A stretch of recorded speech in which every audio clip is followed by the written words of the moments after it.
Tested and proven. That has been the theme of our House Republican majority over the last 6 months.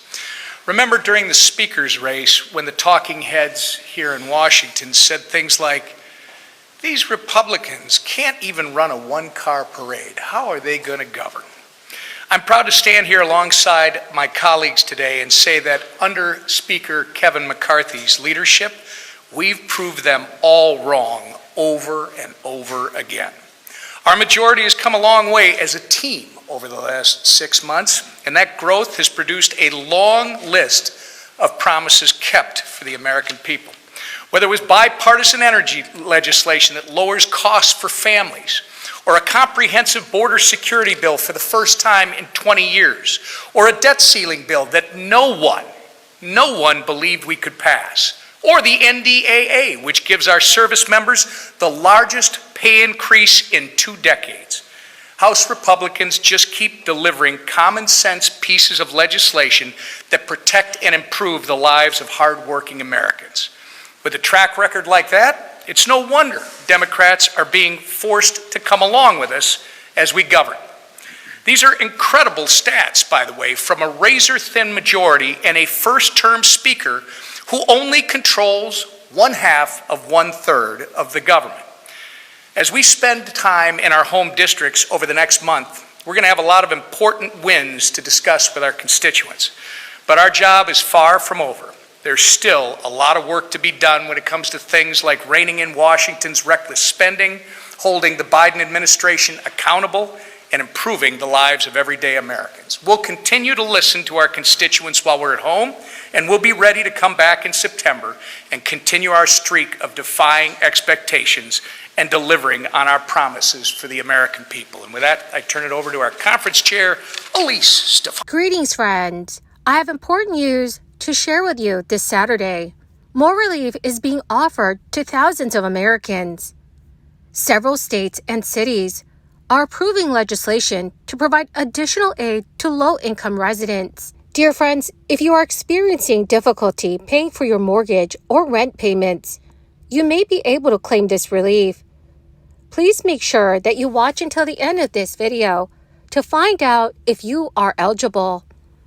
Also, do stay tuned because I'll be announcing the winners of yesterday's Walmart gift card giveaway. My friends, if you'd like to enter these weekly giveaways, all you have to do is click and like several of my videos and then comment below the keyword of each video that you watch. The more videos that you watch and then comment on, friends, the greater your chances of winning the weekly giveaways.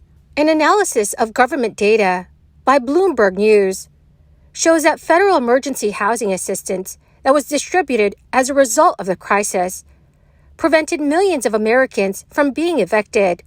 The data comes at a meaningful time as housing advocates urge the Biden administration to continue tenant assistance programs, pointing to a continuing rise in rent costs and an uncertain economic future.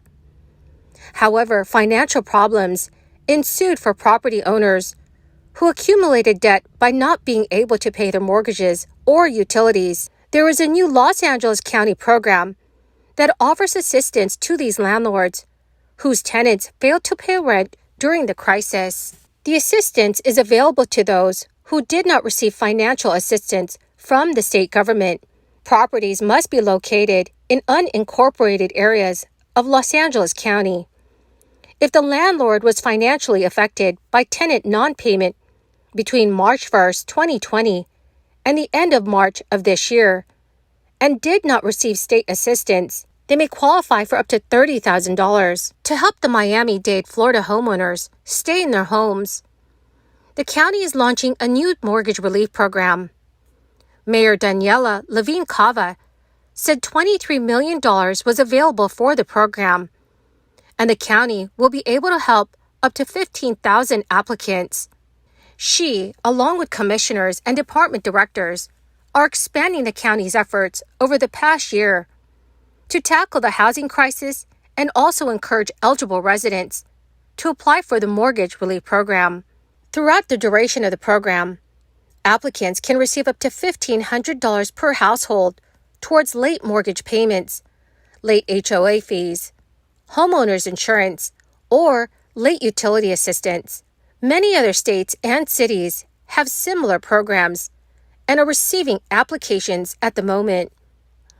However, an application is never a guarantee of assistance. The Federal Reserve raised its benchmark interest rate another 0.25% on Wednesday, reviving its inflation fight despite a significant cooldown of price increases in recent months. The rate hike brought the Fed's benchmark interest rate to a 22-year high of between 5.25% and 5.5%.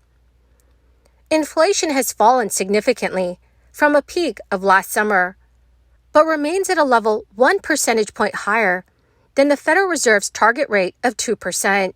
Speaking at a press conference in Washington, D.C., Fed Chair Jerome Powell downplayed the progress that was achieved so far in reducing inflation. Powell said, "Inflation has moderated somewhat since the middle of last year. Nonetheless, the process of getting inflation back down to 2% has a long way to go." Powell also added that the Fed remains open to raising rates again at its next meeting in September, depending on the economic data released over the months prior to that decision. The central bank left its benchmark interest rate unchanged in June, ending a string of 10 consecutive rate increases that stretch back 15 months. Prior to the announcement, many economists surveyed by Bloomberg said they expected the move to be the last rate increase of the current inflation battle. The size of the rate hike this week matched economists' expectations. So for more than a year, the Federal Reserve has aimed to roll back price increases by slowing down the U.S. economy and slashing consumer demand. However, the approach risks tipping the economy into a recession, and so far, the rate hikes appear to have slowed, but not imperiled the nation's economic growth. Some key economic indicators have sustained robust performance. A job report earlier this month showed that the labor market cooled somewhat, but still grew at a solid clip in June, adding about 209,000 jobs. The cool down of inflation, alongside resilient economic performance, has given rise to optimism among some observers that the United States will be able to avert a recession.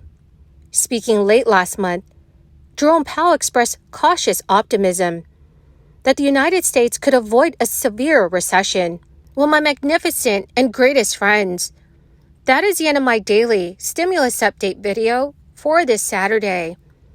My friends, thank you so much for being part of this community and for being here every single day. The winners of yesterday's Walmart gift card giveaway is Dan Marshburn and Maria Martinez.